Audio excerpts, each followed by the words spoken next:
This is Dark Side of the Library. We're getting our act together for you guys. We've been live streaming all day, so we're getting a little slap happy. But this is the April 2024 Dark Adult Fiction Podcast, episode 1 of 2. It's a two-parter. We are chatting about dark books that are coming out soon, April 2024. They're not out yet, so we haven't read any of them. We just want to let you know about some cool stuff that's coming out. I'm here with my creepy co-host, Katie. Hello. And we often are over on Amazon Live at Dark Side of the Library, but today we are not. Quickly. No! Exit! I'm like, why isn't my phone right here? Oh, yeah. Yeah. Okay. Oh. All right. Well, I guess I will get us started with our first novel or book of April. It is Bless Your Heart, a Bless Your Heart novel. Love the cover. I love the name. Everything put together is great. I love the for the podcast listeners that can't see our video today. Describe the cover. I just love it. Yes, it is a lady vampire with cute little fangs wearing bright red sunglasses with fire reflecting in her sunglasses. And it just says, bless your heart. And the your is in cursive. It's just really great. Oh, and she's wearing pearls. Yes, but she's not clutching them. No, she would not. Bless your heart. I love this. It's hilarious. So this is by Lindy Ryan, and it comes out April 9th. It is 1999 in Southeast Texas, and the Evans women, owners of the only funeral parlor in town, are keeping steady with normal businesses. The dead die, you bury them. End of story. That's how Ducey Evans has done it for the last 80 years. Oh my gosh. And her progeny, Lenore, the experimenter, and Grace, Lenore's soft-hearted daughter, have run Evans' funeral parlor for the last 15 years without drama, which is amazing, I have to say. Ever since that god-awful mess that left 2 bodies in the ground and Grace raising her infant daughter Luna alone. But when the town gossip Mina Jean Murphy's body is brought in for a regular burial and she rises from the dead instead, it's clear that Strigoi, the original vampire, are back. So Strigoi is the name of what the original vampires are called, I guess, which is a wild name. And the Evans women are the ones who need to fight back to protect their town. Sounds like the Evanses are vampire killers or hunters. As more folks in town turn up dead and Deputy Roger Taylor begins asking way too many questions, Ducey, Lenore, Grace, and now Luna must take up their blades and figure out who is behind the Strigoi's return. As the saying goes, what rises up must go back down. But no, it's just hilarious. like my vomit. No, I'm just kidding. I'm just kidding. Sorry for the mental image, you guys. But as unspoken secrets and revelations spill from the past into the present, the Evans family must face that sometimes the dead aren't the only things you want to keep buried. This looks hysterical. It's obviously like a dark humor, mystery, horror novel with big-hearted characters from the South. This is Bless Your Heart. This is by Lindy Ryan. What is your first book, Carrie? It is the Book of Thorns. Let me put it on the screen for those of you watching on videos. It's by Hester Fox. It comes out April 2, my birthday, 2024. It's an enchanting tale of secrets, betrayal, and magic. Hopefully this is not a tale about my birthday. So Cornelia Shaw is penniless and stranded in France. Well, there could be worse places to be stranded. After a bid to escape her cruel uncle goes awry. She's far from the Parisian life of leisure that she imagined. Well, that would be a nice life to have. She's desperate and lacking options, so she allows herself to be recruited to Napoleon's Grand Army. As a naturalist, her near magical ability to heal any wound with herbal mixtures invites awe among the soldiers. Okay, so is she a hedge witch or anyway? But it also arouses suspicion. For behind Cornelia's vast knowledge of the natural world is a secret that she keeps hidden. The flowers speak to her through a mysterious connection that she's felt since childhood. I want the flowers to speak to me. Oh, man, that would be cool. Mm-hmm. So her mother taught her to heed the secret before she disappeared. So Napoleon's army is descending on Waterloo. The flowers are singing to her as of a startling revelation. A girl who bears a striking resemblance to Cornelia, a girl she almost remembers. It's her sister, lost long ago, who seems to share the same gifts. She's determined to reunite with Lisbeth despite being on opposite sides of the war. Cornelia is drawn into a whirlwind of betrayal, secrets, and lies, so it sounds like good drama. I could use that right about now. Someone else's drama, not my own. Yes. The sisters are brought together by fate and magic at the peak of the war, and they're trying to uncover the key to the source of the power that connects them as accusations of witchcraft are swirling and threatening to destroy the very lives they fought for. Whoa! So that is Book of Thorns by Hester Fox. It comes out on my birthday, and I think I'm going to buy it for myself. That sounds awesome. I have to say I'm very excited for my next book because it's about a female gourmet cook and serial killer. What? Two of your favorite things, dude. I know. I'm like, what is this? And apparently it's inspired by a true story. What? Wow. So this is called Butter, a novel of food and murder.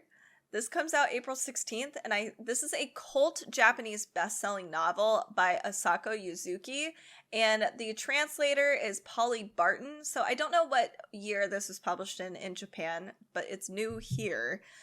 There are two things that I simply cannot tolerate: feminists and margarine. Oh. That's a quote. That's hilarious.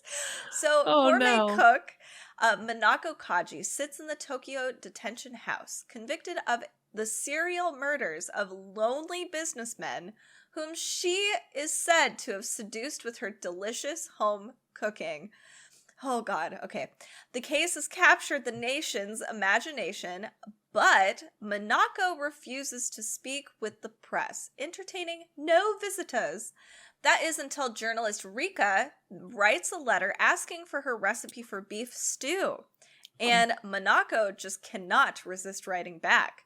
This is almost like a weird, like, Clarice Starling Lecter thing already. Your favorite type of trope. I know. I love this so much. Okay.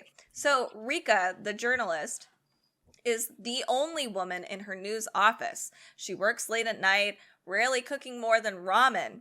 As the visits unfold between her and the steely gourmet cook, they're closer to a master class in food than journalistic research. This is hysterical. Rika hopes this gastronomic exchange will help her soften the gourmet cook, but it seems that Rika might be the one changing. With each meal she eats, something is awakening in her body. Do she and the gourmet cook have more in common than what she once thought? Inspired by the real case of a convicted con woman and serial killer who is called the Konkatsu Killer, this book is a vivid, unsettling exploration of misogyny, obsession, romance, and the transgressive pleasures of food in Japan. I'm in, like, this is immediately something I'm going to get. No questions asked. That's this so is, you. I know. And it's in Japan. This is Butter, a novel of food and murder. This is by Asako Yuzuki. And I forgot to put it on the screen the whole time you were talking. Whoops. There it is. Look at the yellow. It's very yellow. Yes. Look at the yellow. It's very cheerful. But the word butter is written in blood red. True. Okay. So, trying to find my own book because I did the PDF backwards like an idiot. My next book is called Camp Zero, and I do have it on the screen. The entire point of having a video podcast, Carrie. Woo. Okay. Camp Zero is by Michelle Min Sterling. It comes out April 4, 2 days after my birthday. It's set in a near-future northern settlement where the fates of a young woman, a professor, and a mysterious collective of researchers collide.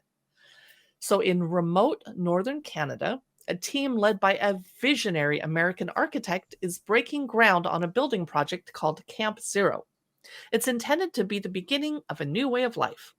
There's a clever and determined young woman, codenamed Rose.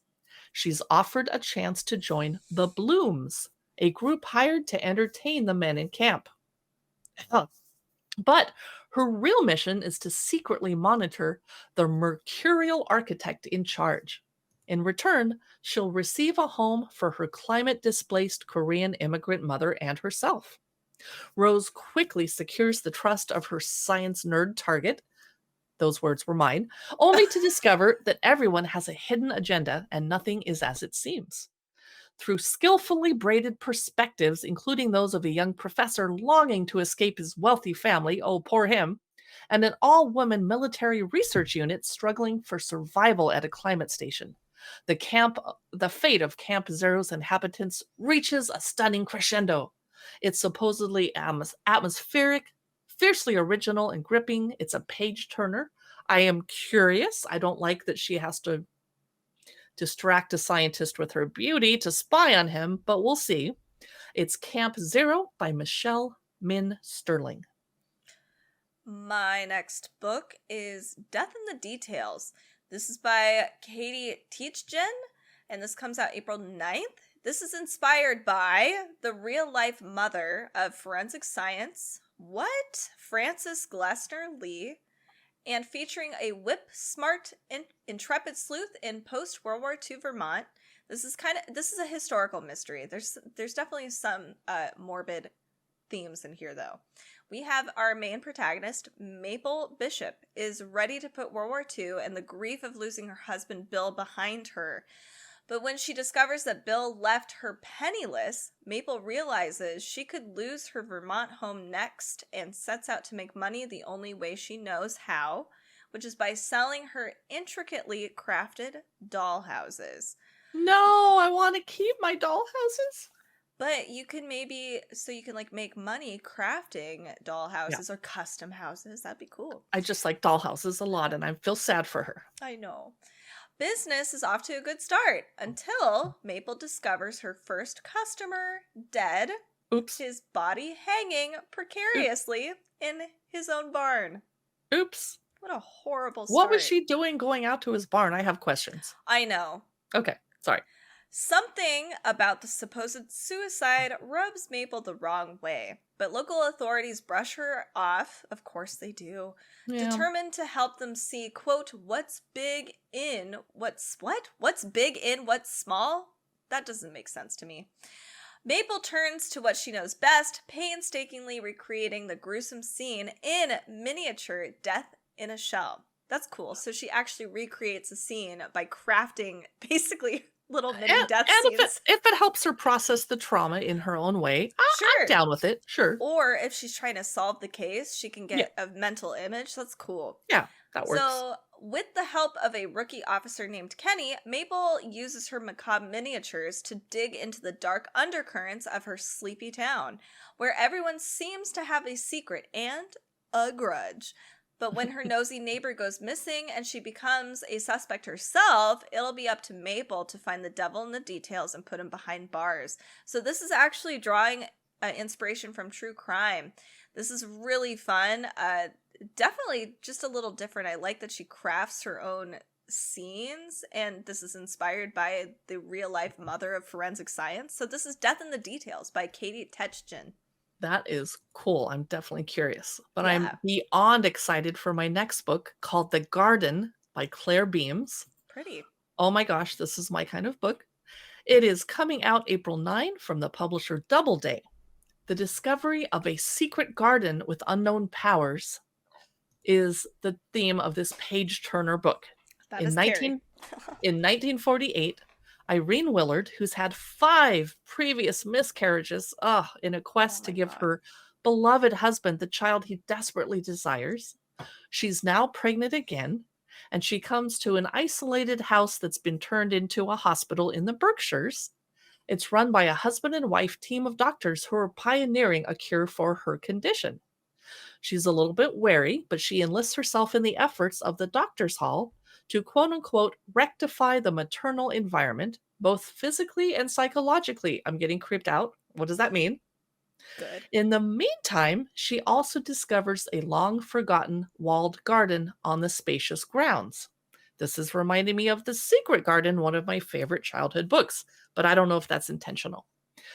The secret walled garden is imbued with its own powers and pulls, and as the doctor's plans begin to crumble, Irene, who, keep in mind, is pregnant, and her fellow patients make a desperate bid to harness the power of the garden for themselves, and they must face the incalculable risks associated with such incalculable rewards. So supposedly this has shades of Shirley Jackson and Rosemary's Baby, and it delves into the territory of motherhood, childbirth, the mysteries of the female body, and the ways that the female body has always been controlled and corralled. So that is The Garden by Clare Beams, Beams, and I'm definitely going to pick it up. That sounds really good. My next book is called The Gathering. This is by C.J. Tudor, and this comes out April 9th, published by Bellatine Books. In a small Alaska town, a boy is found with his throat ripped out and all the blood drained from his body. The inhabitants of Dead Heart haven't seen a killing like this in 25 years, but they know who's responsible. A member of the colony. An ostracized community of vampires living in an old mine settlement deep in the woods. Detective Barbara Atkins, a specialist in vampire killings, is called in to officially determine if this is a colony killing and authorize a cull. Old suspicions die hard in a town like Dead Heart, but Barbara isn't so sure. Determined to find the truth, she enlists the help of a former Dead Heart sheriff, Jensen Tucker, whose investigation into the previous murder almost cost him his life. Since then, Tucker has become a recluse, but he knows the colony better than almost anybody. As the pair delve into the town's history, they uncover secrets darker than they could have imagined, and then another body is found. While the snow thickens and the nights grow longer, a killer stalks Dead Heart, and two disparate communities circle each other for blood. Time is running out for Atkins and Tucker to find the truth. Are they hunting a bloodthirsty monster or a twisted psychopath? And which is actually worse? This sounds good. I don't know why, I guess I know why vampires are always in Alaska. It's just darker in wintertime. But what happens in the summer? They just forget that summertime exists, and it's way longer over there. So this is The Gathering. This is by C.J. Tudor. I have 2 books left to recommend. The next is Ghost Station. Let me put it on the screen for our video watchers. It is by S.A. Barnes, who is a high school librarian during the time they're not writing for their day job.